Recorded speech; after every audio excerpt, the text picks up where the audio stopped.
आप बड़े होकर क्या बनना चाहते हो? When I grow up, I want to open a jazz cafe. Since I've always been in the service sector of a big commercial flights, I've always wanted to fly a Cessna 172. I want to find ways to conserve and preserve water. I want to be a waterpreneur. I'd like to run the New York City Marathon. He wants to be a cake eater. Food blogger. She means food blogger. Live the life you always wanted to. Get assured monthly payments with HDFC Life's Pension Guaranteed Plan. तो आप बड़े होकर क्या बनना चाहते हो?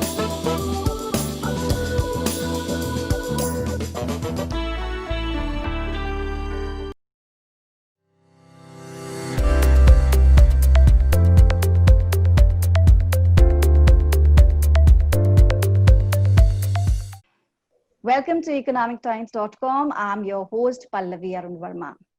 Today's webinar is going to be extremely special. Our topic for today's webinar is how to build your wealth and save for retirement. Investors mostly are caught between maintaining a balance between their savings and their expenses. And in a scenario like this, like the present times, the biggest challenge remains how to have an inflation-proof income without outliving your savings.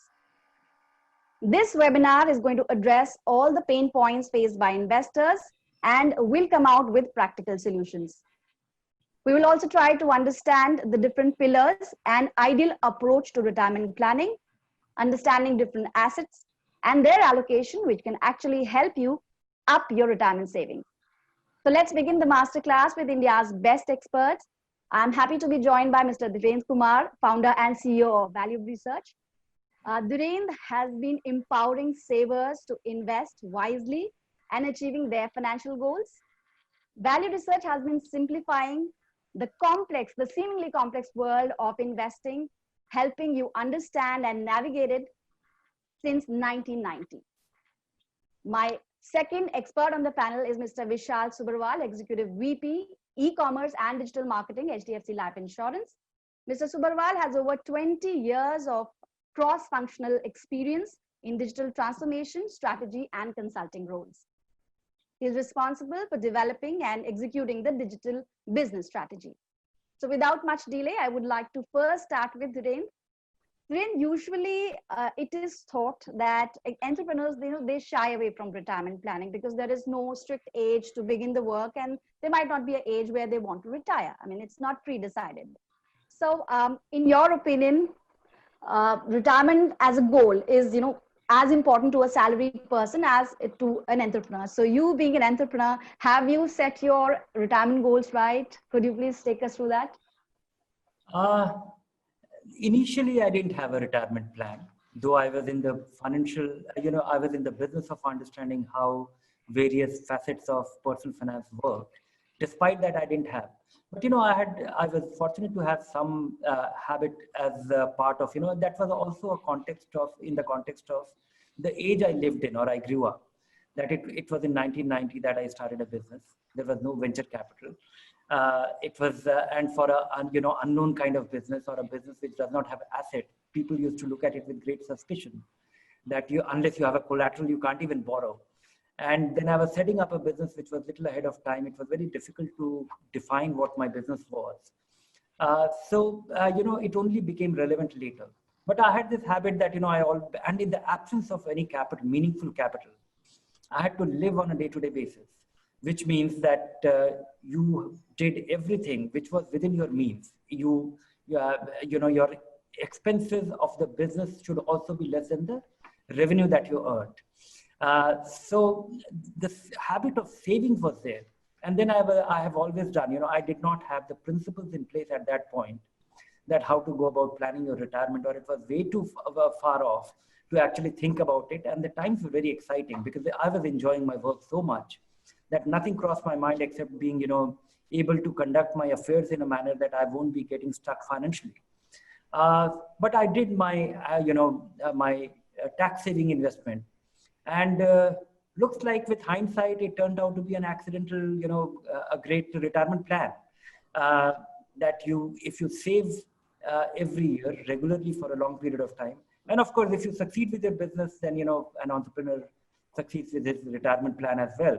But I think it was not a very wise thing not to have planned early, simply because, you know, the mortality of business. I was lucky to actually get started with the business and succeed. But the mortality of new businesses of this kind is very high. And you don't have too many people coming along in those times. You know, today an entrepreneur fails, so he moves on to a new venture and it is somebody else's money. It wasn't that case. It wasn't the case in those times. So yes, now surely after succeeding with the business, you don't have to worry much.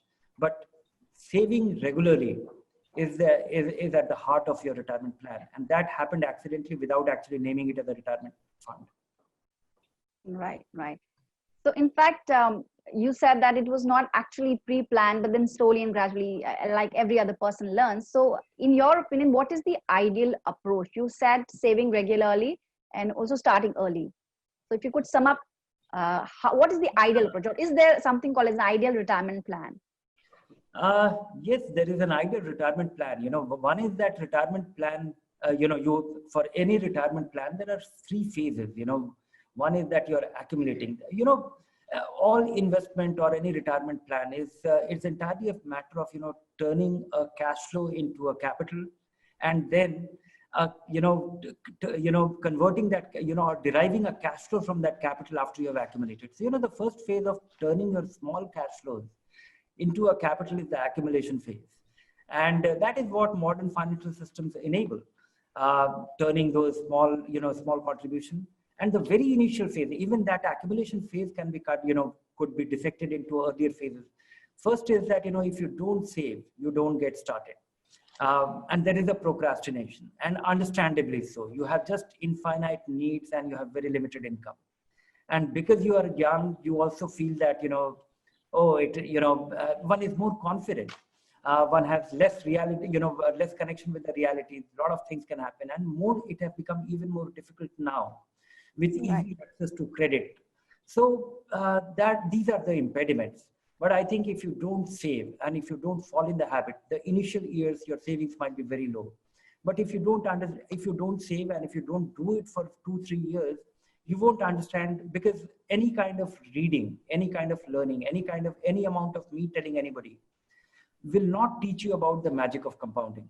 When you see that you invested 500 rupee or 1,000 rupee or 1,500 rupee and 3 years of this exercise, 4 years of exercise, what your capital was and what is the worth of this. If you can't do sophisticated investment, that is fine. But ability to turn a cash flow into a capital in a meaningful way, it can be done with great simplicity, even with a recurring deposit. It can be done with a mutual fund SIP. It can be done with a stock portfolio. But you know, we miss out that unless you put something, how will it grow? And if you put very small amount, you know, nothing will grow. So that is the accumulation phase, habit formation, and then sticking to it. Many a times you would have heard that, you know, people do their SIP and all the illustrations are in terms of a constant. But our earnings rise in a manner, and, you know, adjusting our savings or investments with the rising income or rising inflation, because we think of our expenses in terms of constant, and we think of, you know, our income in a fairly optimistic way. So these are barriers to, you know, starting and, you know, sticking to a plan. So accumulation phase, you get going. Then there is a transition when you decide not to work. Sure. And then deriving that income from your accumulation, the cash flow from your capital that you have done. And there are different problems and different challenges in each of these phases that you're working on. So we'll try to understand the 3 phases of accumulation, transition, and retirement. But before that, I would like to take a small take from Vishal as well. Vishal, you've seen the digital transformation, so to say, in the insurance sector. You've been closely associated. So take us through your first-hand experience on how people planned their retirement early. Like Dhirendra also shared some insights, but if you could also take us through your experiences, how people planned it earlier versus now, and do you think that the current generation is more aware? Are there any significant changes you've noticed? Yeah. Pallavi, very clearly what is happening is, with the evolution of internet, what we find is a lot of people definitely researching online, right? Whether you buy offline or you buy online, that doesn't matter. People are researching insurance products online, and that includes retirement solutions. And as Dhirendraji rightly put it, for the purpose of retirement planning, you can be in the accumulation phase, or which is when you're younger and during your early earning ages. And typically we find the sweet spot is for people between 30 to 40 who are doing a lot of research around their future retirement goals and planning. So that is also a stage when they have a family, they have a certain goal in mind, they see their parents also age, right? And the struggles that sometimes their parents might have to go through. So they obviously want to start planning earlier than their parents actually did. And also, in the earlier days, the fixed deposits and, other such instruments used to yield, in the high teens. That's no longer true, right? Now it's almost around 5% or so is the income that you can, or the yield that you get on a fixed income instrument. So people want to figure out instruments which can help them kind of beat inflation over the long term. Under 40, definitely a lot of research. And we also believe that as the digital maturity of an average consumer goes up, as people become older, even the older set of people will come and start researching. We're seeing some early green shoots in terms of people trying to search for products like annuities. So, for example, we have a pension guarantee plan at HDFC Life. And under that, we provide an option to kind of start a pension immediately or defer it by 5 years or 10 years. So, those kind of products are relatively new to India. Consumers are definitely researching about those products right now. That's great. So coming back to the first, phase, accumulation phase, which we are talking about when the person is in the 25 to 30 years bracket and he has some about 50 or 55 years of age to accumulate the wealth. What are the basic considerations one should make? And usually, as you might agree with me, that a lot of the times people say that I have enough time to save, so why start so early? Why? I'm just 25. Why would I start planning for my retirement, which is almost at the age of 55? So of course, these are some of the impediments, as you mentioned rightly. What are the other considerations therein? No, one is that start early, make sure that anybody who is listening to us right now, make sure that if you haven't started, start now. And if you're getting into a job, make sure that, whatever be that small amount, whether it be 500,000, it may not be a percent, because, this habit formation is critical. And that actually makes you really independent. And the moment you start and you see it after 2-3 years, you will understand so appreciating compounding. It's a very simple thing, but we don't appreciate it. And you have to really experience it to start appreciating. Then time flies, and there will be a lot of, it's a long phase, 20, 25 years or 30 years of, our working years. And these things can also change. This whole crisis, the pandemic, is a grim reminder that, things may not be as you expected, and plans have to change unless you are a government servant. And it would have crossed everybody's mind that you cannot really be assured of what you have actually thought is almost guaranteed, that you'll be working for till your retirement. It crosses your mind. Entrepreneurs, it will be even more uncertain. Companies might be, may not have that kind of, may not be robust, and everybody is not in that organized workforce where things will be taken care of and you'll be able to withstand that. Add to that the anxiety, which is about your career, which will have an impact on your income stream. The markets will also get crazy if you are getting into any market-linked investment. So it's an act of discipline. It is an act of faith. And you have to really carry on, because despite all this, the whole faith has to be rooted in general, the future will be better. It's a general bet on our economy, that 5 years from now, 10 years from now, and we have seen it, the last 30 years have been the most turbulent that I have seen in my career. And despite all kind of crises that we have seen, whether it was, the scams after scams in India, the liberalization, the mortality of companies, all the old generation companies died, emergence of new industry, the 2008 crisis, now this crisis, despite all this, big businesses, better businesses, or, we are having our quality of life improves. We have access to, superior conditions or, superior surrounding or context, whether it be airline, all the things all the goods and products and services that we consume has improved and has got bigger. And, the scale has gone up. And this is the general faith on which we should, I'm not getting into the nuances of what exactly, how to diversify and all that. But if that is at the back of your mind, that's the only thing which will provide you supply you confidence to stay on course. So it's those 30 years, make sure that you're always saving, even in the lean times, even in the case of great misfortune. And, build your foundations so that, because it won't happen on its own. Having the health insurance, having the emergency fund, and having the term insurance. Without that, you can't really get going with confidence on this plan, because all your plans will get derailed with some accidental thing happening on these fronts. And make sure that, right now our assumption is that everybody will retire at 60. That may not be the case in future. People will be faced with retirement even earlier. Things might change. Industries might, become obsolete, or, your career can actually change a new direction based on interest. And so maybe it is good to have some framework, but don't work on a common minimum program. Work on a common maximum program, so that if you're faced with any of those calamities, you can actually take things in stride. Dhiren, if you could make us understand, if there is, as we are talking about the accumulation phase and the importance of starting early, so that we learn the benefits of compounding. But if you could take us through an example, a 5-year delay or a 10-year delay, what it would cost us in terms of our corpus? How much percentage? Substantially, if one was aggressively, predominantly investing in equity, and if you start early, no matter how the small amount is, if you start putting 5,000 every month in an investment vehicle that earns 10% return, in 30 years, it will grow to 1.1 crore. It's quite a magical number, and you might be happy. But if you start 5 years later, it just turns out to be 67 lakh. It is 33, 34, or a third less. So delay is, starting early. One must start appreciating that investment compounding requires time. Think of it like this.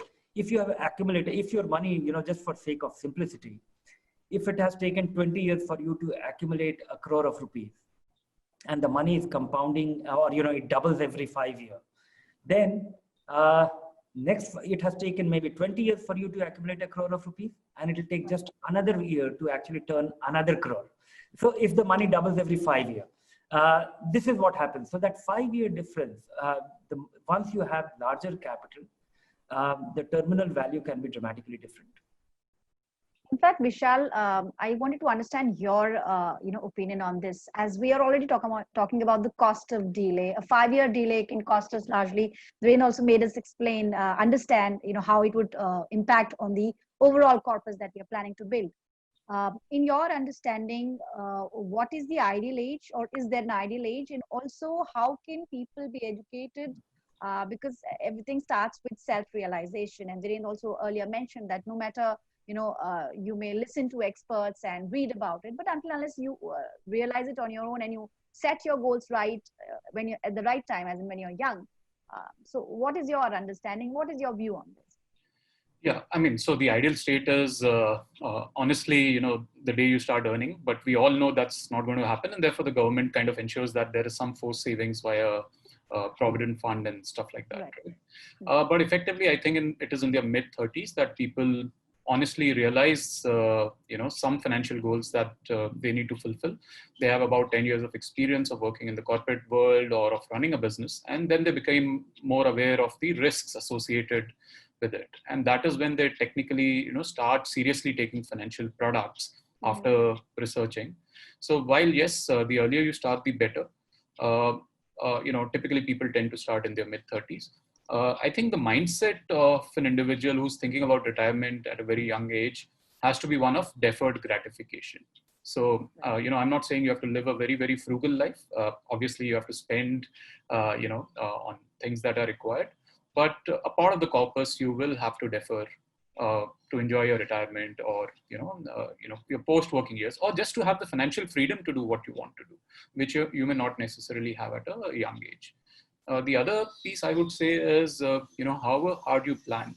If you don't manage your career well, if you don't upgrade your skills well, or you don't run your business well as an entrepreneur, some of these things are going to get difficult. So, if you do well in your career, obviously your income grows, and therefore your capacity to invest for the future or keep something aside for the future, that corpus is only going to increase.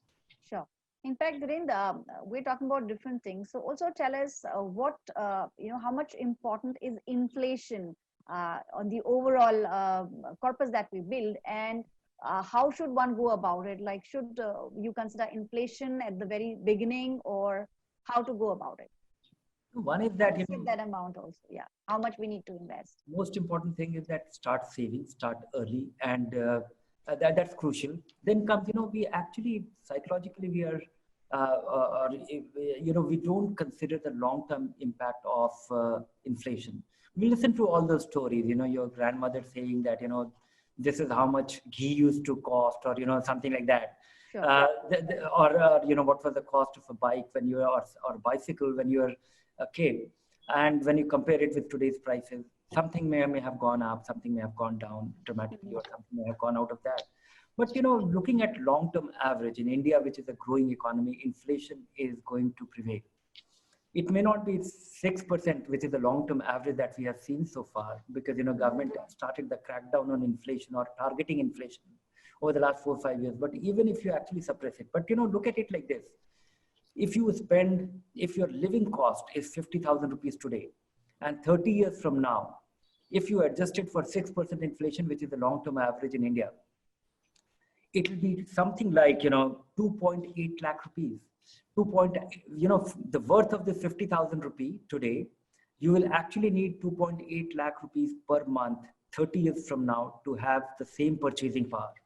So this is like a termite, right? And it happens so gradually. Of course, this inflation could be different for different people depending on their lifestyle and their pattern of consumption. But I think a good part of it will be quite constant in terms of healthcare cost, living cost, and things might change because you might have a rental outflow. Maybe 30 years from now, that is a cost which might come down, or you own the house. Some other costs will change, in terms of, look at the telecom cost, the way it has changed for us and how inevitable it is today. So the complexion might change, but something else will substitute something else. It will be naive to think that, you have enough. It is very important that you err on the side of caution. Only over a period of time, you have this margin of safety in your retirement estimation, because even if you think that inflation will be 2%, 3% in the going decades, but your inflation could be very different. So having that margin of safety with your retirement corpus, because at the terminal time, when you're in your consumption period, in your retirement phase, you will not have any elbow room to work on it. So don't get into very precise mathematics of how much money you need to have a perfect retirement. Have substantially more, or as much more as you can. That will only be the insurance. In fact, Dhiren, there is one important aspect, which is that our lifestyles could be different, our requirements could be different, like it may depend on case-to-case basis.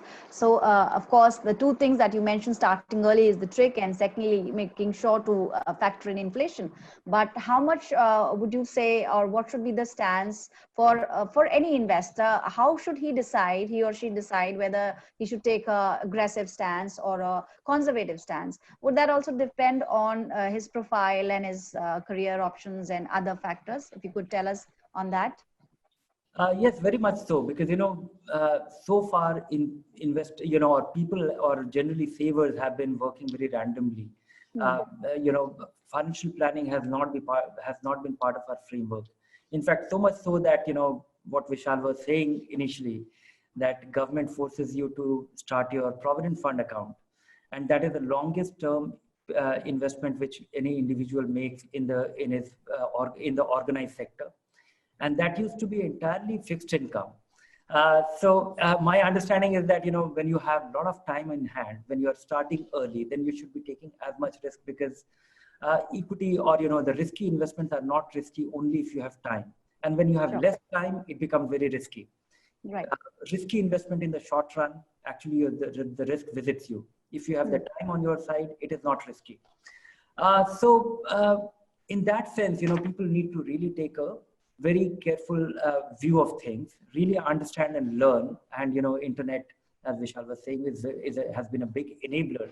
People are comparing, people are learning, people are listening, and they have the finest of resources available. Of course, you can choose, you can be selective. There could also be a problem of plenty. But my sense is that when you have time on your side, then take as much risk, and time will take care of it. Have those basic principles that you are a regular investor, so turning your savings into investment. You are diversifying, and you don't panic. And that will happen only if you have taken care of your foundational background, which is, you have the emergency fund, and you have, and which kind of investments to make, it entirely depends on, where you come from. Yes. Because, if somebody has, and my guidance to most people is that normally there are two critical factors which drives our emotion.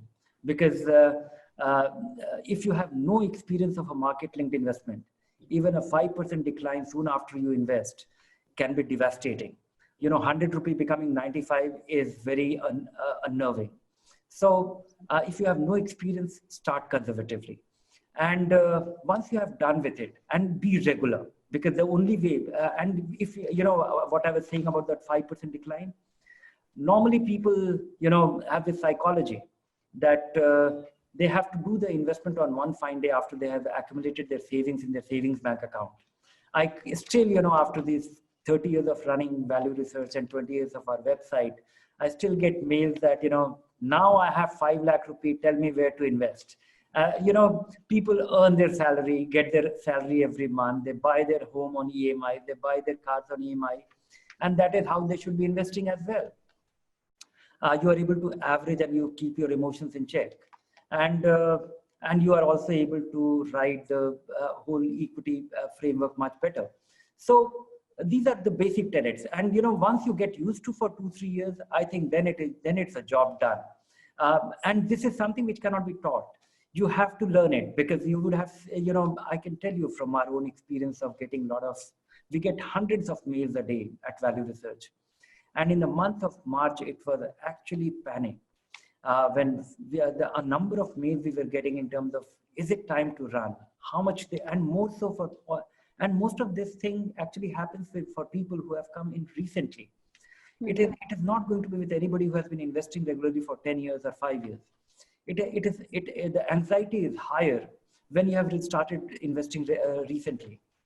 So getting used to it. So take your risk, but start conservatively, because this habit formation is the most critical thing. Sticking around, regular investment, diversification. I think these are the broad principles which has to be followed at all times.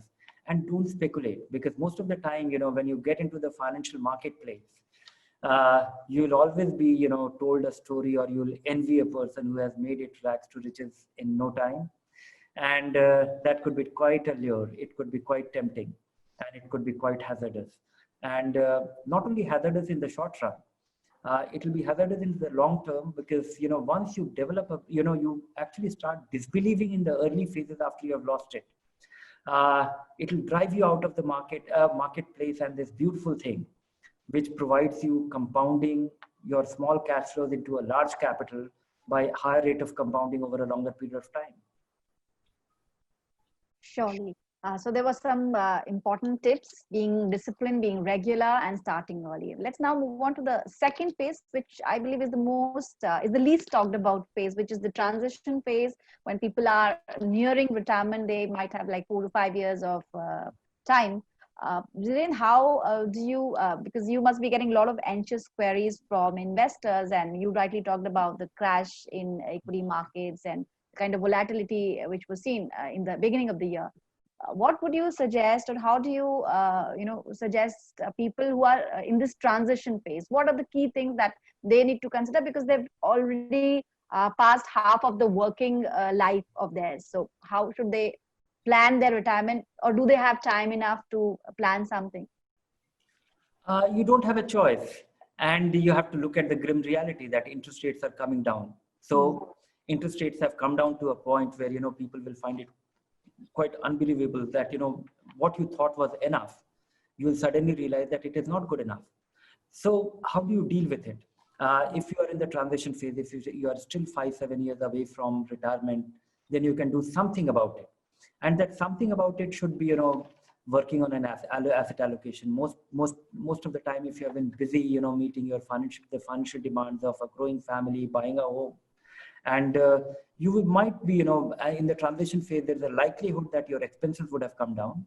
Your big capital cost of your life may also be taken care of. And if you haven't taken risks, then, and all your accumulation just might be in your fixed income. And if you realize, and I think there is a way to actually check it. Work towards estimating that what your retirement accumulation in all will be from all sources. And see that, will a 5% return from that accumulation be good enough to, sustain your living cost? If it is not so, then you have to work much harder. If it is so, then also I think you should get a little organized about it, because most people don't think in those terms. They think that things will be taken care of by itself over a long period of time. And there are 2-3 big challenges. One is that interest rates coming down and you just might live longer. And third is that the healthcare cost can completely go out of whack, and no estimate will be good enough. So these are things which one should, scare people that they work very hard towards their retirement planning, and that is something which will make sure one is to actually be in great difficulty, not having enough money, consuming all of it. And my sense is that the kind of financial literacy that we have, I come across a lot of people who think that, reasonably or moderately paid people, when they are faced with this retirement corpus, they think that it is, this is amazingly, huge sum of money which they are getting, because they have not been used to it. All their life, they have been borrowing, and actually repayment of that borrowing has been taking care of it, or the money has been consumed. And suddenly when you are faced with, when you are saddled with 40 lakh rupees, 50 lakh rupees, they think that, this is sizable money. They don't have a sense in terms of what is the worth of that money in terms of providing you income. How long will it last? Will it last long enough so that it can ensure your, financial, your dignity? That I think, the awareness around this, that how much is good enough and how you have to configure. And there are only 2 ways of, dealing with it: grow your money or reduce your expenses. In the accumulation phase, you have to, save as much as possible. And in the retirement phase, you have to make sure that, if it is not good enough, you have to really reduce your lifestyle cost, or, generate some capital. Because, there are people who might have assets, but it won't produce income. And that asset may not. So you will have to work on an emergency plan to supplement that. But it requires a great deal of awareness around these things. Sure. In fact, Vishal, I would like to take your opinion on this. There is a considerable... Sorry, Pallavi, I just missed on one more thing. Sure. Which was in my mind, I wanted to tell you. A person who has not, who has lived on the margin, got his monthly salary, spent it, and, repaid his for some asset that he acquired. When he settled with, 20 lakh, 40 lakh, 80 lakh, or whatever amount it be, that is the time when he's unable to manage. You have a lot of these people who will come across, the relatives, the friends, or somebody will come and actually freeze that money, asking question, what is it meant for? Make sure that you are not being fooled by anybody. And it's a very critical money, because I have come across, I work a little bit for Indian Army, and, 75,000 people retire every year. A lot of them are Jawans, and, they have always done something else. They have not done, all their financial interaction has been primarily remitting money home and doing the essential expenses. So you can call them that, they're financially stupid. And they're so vulnerable. So not being vulnerable can also be a very important yardstick in your steps, making sure that you retire and you don't waste your money. Absolutely. In fact, retirement planning or any sort of financial planning has been part of our curriculum. We've never been taught how to, approach it with the right strategy. So Vishal, taking an opinion from you, there is a considerable number, as Dhiren also mentioned, the army side of it. There are different spheres of people who have least interaction when it comes to financial understanding or doing their financial planning. So somebody who is in the later years of accumulation might be up to 50 years and maybe during the transition phase, which we are talking of, and suddenly realizes the need for retirement planning, though he has limited options, but can he align his retirement goals? What can be done? What is your take? Yeah, definitely. I mean, it finally depends on the purpose. And so obviously, with the passage of time and due to all the medical interventions that we have on the healthcare side, we're seeing that people are living longer and longer. So if the average age used to be 62, about 2 decades back, it is now 67. It is expected to hit 72 and maybe hit the 80s, by the time we, hit 2035. So people are going to live longer and longer. So you cannot, in some sense, rely purely on fixed income products or guaranteed products to kind of manage your retirement piece, right? So during the transition stage, actually, you just need to make an estimate in terms of, what is the inflation that is expected at that point of time, and how can you beat that inflation? My, advice would be to kind of still have a decent split between fixed income instruments and market-linked instruments. Obviously, you may not want to take as much risk as you would in your younger years with the market-linked instruments, and maybe go with instruments which kind of are more secure, more reliable companies and stuff like that. But partly fixed income and partly market-linked, equity-linked exposure would still be required, especially if you're not planning to work, after 55 or 60. Some people still continue to work, right? So they have kind of built enough assets to derive retirement income. For them, it is going to be very different. Again, if you have dependents, it's going to be a very different plan. But broadly, it has to be a division between fixed income and market-linked instruments that you need to decide on. Surely. And in fact, my plan would definitely be different from the other person. So we need to align our goals and then align our retirement planning accordingly. So Dhiren, talking about the transition phase, how should one go about reducing the equity exposure in the later years? What should be the approach and how to build up the debt allocation in the later years, that is the transition phase? I would say that, a lot of people have this notion that, once you retire, then you have to, because your income has stopped, income from work has stopped. So, you have to necessarily turn risk averse because you will have a heart attack if you see a decline. But that is not the case. Everybody needs equity and everybody needs fixed income. Fixed income provides you the stability. In the early stages of your career, when you have, assuming that somebody is a 20-year-old, 25-year-old person getting started and starts earning, you have nothing to lose. You need asset allocation, and I think, ideally one should be investing heavily into equity, but because you have nothing to lose, you are only in the very early accumulation phase. And only once it becomes little meaningful in your scheme of things, you have accumulated 10 lakh rupees and, you are faced with March 2020. And when market goes, falls freely by 30% in 2 weeks time. If you are faced with that kind of situation, it is good to actually, that is the time when you have accumulated. If you have, if you are done with, your 1,20,000 rupee the first year, it doesn't matter.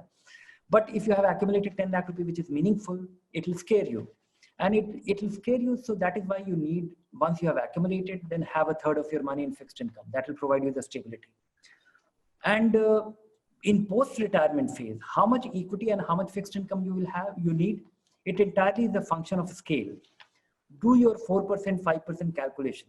What is your accumulation? If you need, 50,000 rupees a month today, and if you have 1 crore of rupees, which means it is 6%, I would say that person should have, a third in equity and 2/3 in fixed income. If you have 4 crore worth of accumulation and if your need is still, that 50,000 rupees only, which is which is substantially less. It is just about 1.25% of accumulation. Then you can well have 2/3 into equity, so that you leave a larger state for your successors. So you need to turn conservative so that you don't run the risk, because when you are heavily into equity and because you are in the withdrawal phase, you will be periodically withdrawing. You have to make sure that you are not, that same withdrawal rate in lean times will amount to eating your capital. So consuming your capital is, in this phase is very avoidable. So it entirely is a function of scale. Be very conservative if you're on the margin. And even that fixed income should be built in a very staggered way. There is a hierarchy of fixed income. I would say that, having that guaranteed annuity income or senior citizen savings scheme, which is safe, which is guaranteed, and you have some framework of your framework to plan from your income.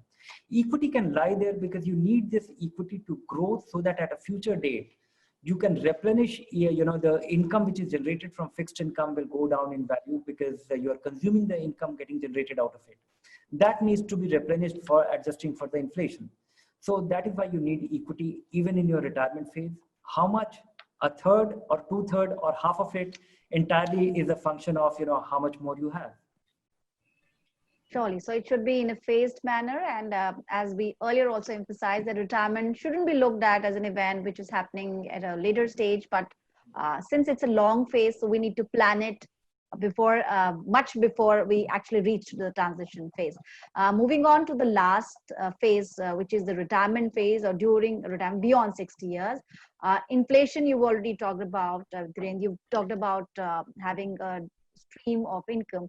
But what are the possible ways of, having alternate source of income? And as we know, it has to be decided in the early years.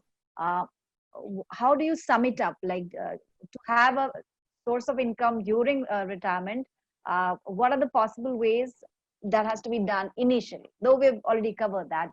But to sum it up. No, I think, one needs far greater confidence in having a plan which you can bank on in the years of your life when you don't want to be anxious about it. So it needs to be very meticulous. It has to be a foolproof plan, and it cannot be dependent on if and but that, okay, market does well, so you can actually have a peaceful retirement or not. That privilege is actually limited only to Government of India employees who are, who will be retiring. They will be getting an inflation adjusted pension. And the taxpayers actually take care of it. But other than that, all Indian citizens will have to really fend for themselves.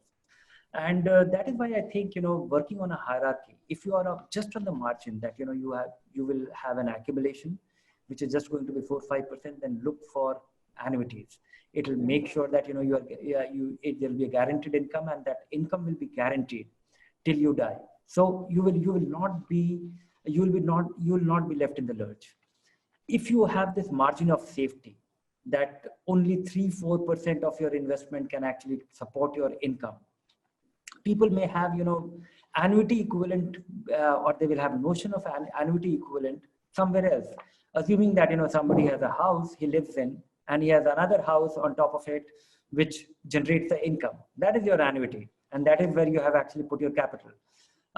Is that, and that to an extent you have to look at it in terms of cost of running it, cost of maintaining that house, and the rental income.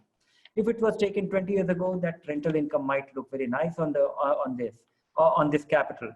But if you have to plan it today, the rental income, the rental yields in India is not very favorable, and things, and in your retirement years, you really don't want to spend time working about changing tenants and maintaining a house, which might be another botheration. So you have to see your own context, but I think there is a hierarchy of it. Annuity, if you are just on the margin, work on, and if you have an accumulated portfolio of this kind where you have made sure and you have the discipline to have that asset allocation, just carry on. Don't get rid of equity when you are in retirement. Be disciplined about your withdrawal plans, and make sure that in the lean times, you are not withdrawing substantially. This actually becomes a person's own self-managed variable annuity. And that's it. Don't complicate things. Keeping it simple and having a nice will, having a simple will, so that people are not fighting for all this. So that is a subsequent thing. But making sure that you have a peaceful retirement, having a simple investment portfolio which is classified into equity, debt, not buying into any nonsense, not buying into any complex product, not buying into funny ideas which many financial hawkers will come to you. All you need is equity, debt, diversification, regularly accumulated, periodically withdrawn, and just keeping an eye once every couple of months. Sure. So our own money behavior can actually help us create a better retirement plan and a good retirement corpus. Vishal, before we move on to the Q&A session, I wanted to take your opinion on, in the current scenario, or in the wake-up call which people have got in the form of COVID-19, how much of it you think is going to help them in terms of building their insurance portfolio? And as Dhiren has also mentioned, that health inflation tends to be higher than the general inflation, and insurance definitely comes as a savior. How would you answer this question?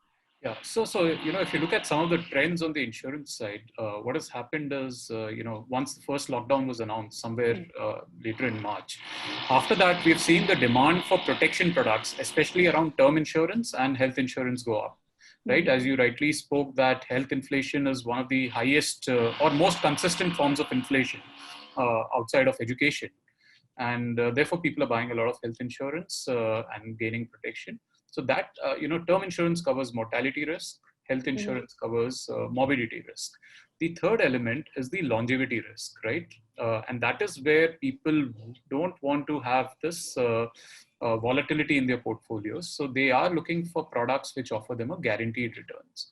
So what we are seeing on the investment side, both on the accumulation and on the retirement side, is people are searching more and more for guaranteed products.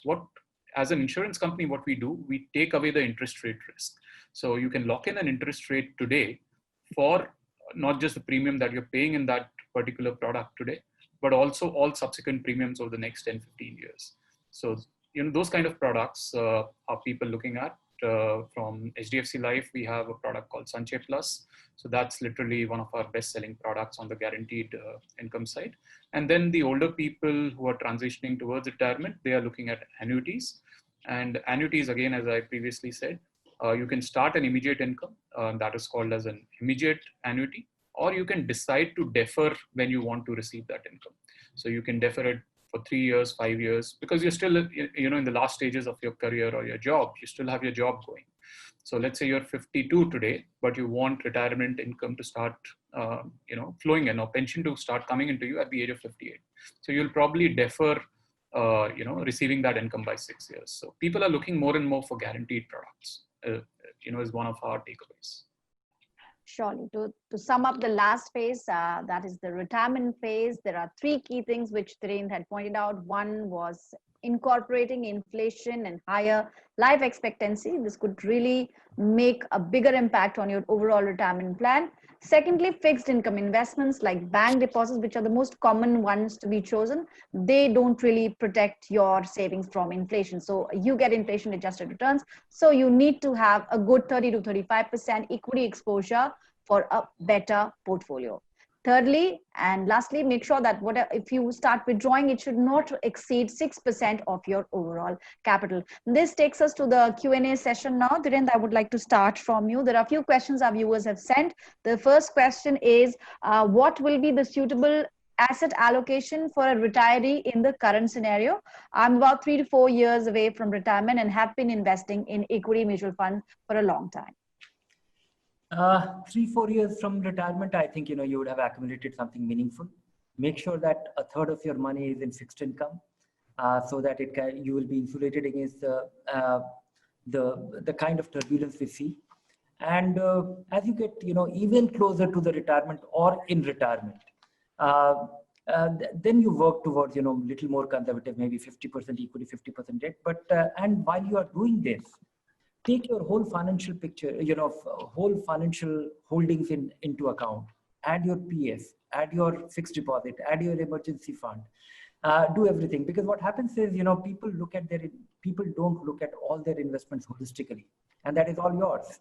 A fixed income will be generating anywhere between 5 to 8%, depending on where it is invested, whether it is provident fund or a deep government provident fund or whatever. So build a whole picture, have a third of it definitely. If you're more conservative, have 50-50, and make sure, and having an asset allocation is one thing. Periodic rebalancing is, important. There is no point of having an asset allocation if you don't rebalance periodically. That periodically doesn't mean, you have to do it every month, you have to do it every year, every 3 months. But I think, the rule should be that you are actually taking a look at it every year. And if it goes completely out of whack, if you have decided on 35% of your money in fixed income and 65% in equity, and if this 35% becomes 25%, make changes. Move money from equity to fixed income or fixed income to equity, depending on this. But if this 35% becomes 37.5%, don't do anything. It will have tax implication. You don't have to really be hyperactive about it. Likewise, if you have decided on 50-50, make sure that, it has 10% room to run. So one thing becomes 55, another becomes 45, that's okay. Crosses that, make some changes. You will benefit from the madness of the market as well. You will have your sanity in check. And once you have done it for 2-3 years, you will feel like that you are a genius. All right, then next question is regarding FD interest rates being so low. Where should retirees park money? Oh, if you're working on this asset allocation, nothing like it. You will be the most most sophisticated retiree, so to say. But it entirely depends. It is not a matter of my opinion. It is a matter of, it is more guided by your needs. If you are going to depend on that income, then go for annuity, go for, guaranteed products, which will generate return. May not, there are the senior citizen savings scheme or post office MIP will generate, but you will not be able to insulate it. You will not be insulated from the declining rates. Those rates will come down. Annuity is the only thing which just might give you some kind of framework of your predictability. If this is the long-term money, you don't, a lot of retirees actually have this comfort money, which is lying there in the fixed deposit. They should consider, but they don't need that. If this is part of that, core emergency fund, then put it in a fixed income fund. I'll tell you the reason why. It just might look, one is that you are not liable for taxes till you withdraw it. And even if you withdraw after 3 years or you need it sometime, the tax treatment will be far more conducive in sense that it will be taxed, it will be treated as capital gains adjusted for inflation, and you'll be liable for taxes only on post-inflation gains, capital, after indexation. If you need income from this, you need a different strategy. If this is your comfort money or for long-term accumulation, you just feel secure if the money is, then I would say that consider these ones. But before that, I would say that exhaust your senior citizen savings scheme or post office MIP entitlement. You're entitled for a limited money investment that you can make. 15 lakh is for senior citizen savings scheme, and 10 lakh for post office MIP. Sure. The next question is, how should I allocate my retirement corpus among different assets like mutual funds, gold, and fixed deposits? So what should be the ideal asset allocation? 2 of them are assets, and third one is we hold it. And of late, it has become a very volatile asset. Since January, gold went up by 55%. And in last month or so, it has gone down by 10% or 15%. So, gold has become a very volatile asset, and that has happened only in the last 12, 13 years. Mm-hmm. Have some gold and keep it in the locker. But, don't think of it as an asset, because gold has become extremely volatile. And the notion that gold only goes up and, stores its value, it is a meaningful store of value. It is the oldest investment which humanity is used to. But, it doesn't produce anything. Equity, you are a beneficial ownership. Whether you buy an equity fund or you buy stocks, you are becoming an owner. When you buy bonds, when you make your bank deposit, when you buy Government of India bonds, or when you buy the post office MIP, you are lending the money. Are you entitled for the interest that will be paid on that? Depending on how safe or unsafe it is, you will get higher or lower compensation. depending on the safety. So that is the credit part of it. The safest thing gets you a little lower return. The riskier thing actually gets you more return when it comes to fixed income. This damn thing just sits there. And so that is why, and people, and when there is great uncertainty in the world, people run towards gold for historic reason. And in the last 10, 15 years, it has been financialized. You can buy gold ETFs, the demand gets created and the demand gets canceled as well. So we have seen it in 2008 crisis that everybody was running towards gold because the whole world was on fire. We have seen it in recent times as well, because when you are unsure of everything else, people go towards gold. But I don't think it is going to be a very high performing. If you are betting, it's, as I was telling early, that buying stock is actually a general bet on economy. And if you trust that, if you have that belief, have equity, have fixed income for stability of your portfolio, and have some definite amount of gold, and just don't keep it as part of your asset allocation. And how much to have? As I was saying, that 100% in your early year. Once it becomes meaningful, have a third of it in fixed income. Everybody needs little bond to provide stability. As you get satisfied, or if it has accumulated something even substantial, have half of it in equity and half of it in fixed income. If it is very marginal, and if you have if you have a very weak stomach and heart, then have a third of it in equity and 2/3 in fixed income, and keep it simple and periodically rebalance. Sure. In fact, the next question is quite a common one. The reader wants to say, should I continue to invest in mutual fund SIP after my retirement years, once the income stops? What do you have to say? Yeah, by all means do that. You are very lucky. If in retirement you are actually, I would say prioritize your investments. If you have an income which is getting into the taxable bracket, then first exhaust your ATC up to 1.5 lakh rupees and do your SIP in the tax saving fund. And beyond that 1.5 lakh rupees, if you're luckier still, then keep investing. You will leave a much larger state for your successors. Sure. So we'll take up 2 more questions. Next question is, I want to generate regular income and also want my capital to grow. Can I achieve this by withdrawing 1% every month? Yeah, I think so. I think even a third of it in fixed income and a third of it in equity, or even less, and more in fixed income will also, if your withdrawal rate is going to be 1%, you are very fortunate. You don't run the risk of outliving your savings, and the capital will keep growing to support even higher income, and you will leave a much larger state. Of course, all my assumption of the 6%, 4%, 1% is assuming that you are able to protect the worth of your capital as a state. Sure.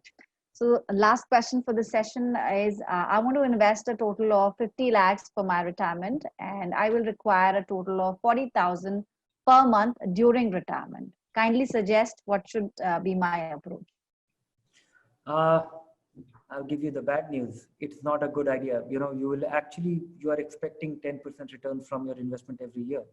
And when 10% return can definitely come by, but 10% return is not something which can be guaranteed. And if you consume 10%, there'll be years, because when we talk of 10%, 12% return from a mixed portfolio of equity and debt, it doesn't come in a very nice smooth straight line. Some year you get minus 10%, some year you get minus 15%, and then some year, as in 2007, many funds actually went up by 70-80%. It comes in fits and bouts, and there are bad years as well.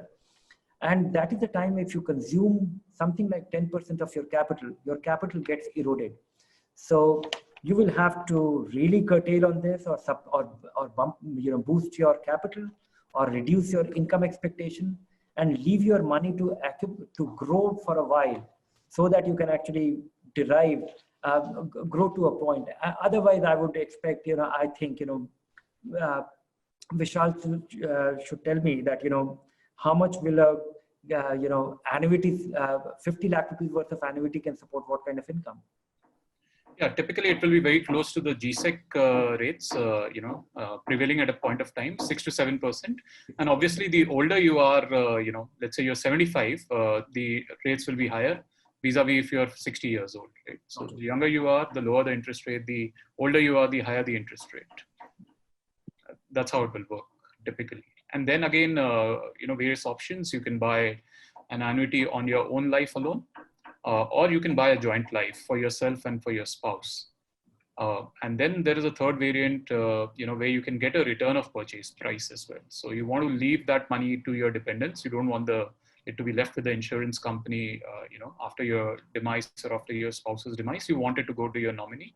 Then you have a return of purchase price, which is again lower than those yields.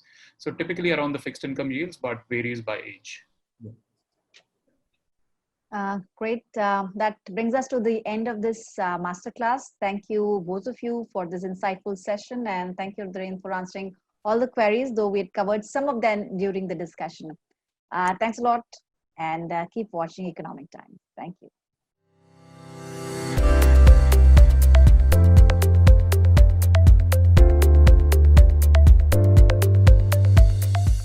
आप बड़े होकर क्या बनना चाहते हो? When I grow up, I want to open a jazz cafe. Since I've always been in the service sector of a big commercial flights, I've always wanted to fly a Cessna 172. I want to find ways to conserve and preserve water. I want to be a waterpreneur. I'd like to run the New York City Marathon. He wants to be a cake eater. Food blogger. She means food blogger. Live the life you always wanted to. Get assured monthly payments with HDFC Life's Pension Guaranteed Plan. तो आप बड़े होकर क्या बनना चाहते हो?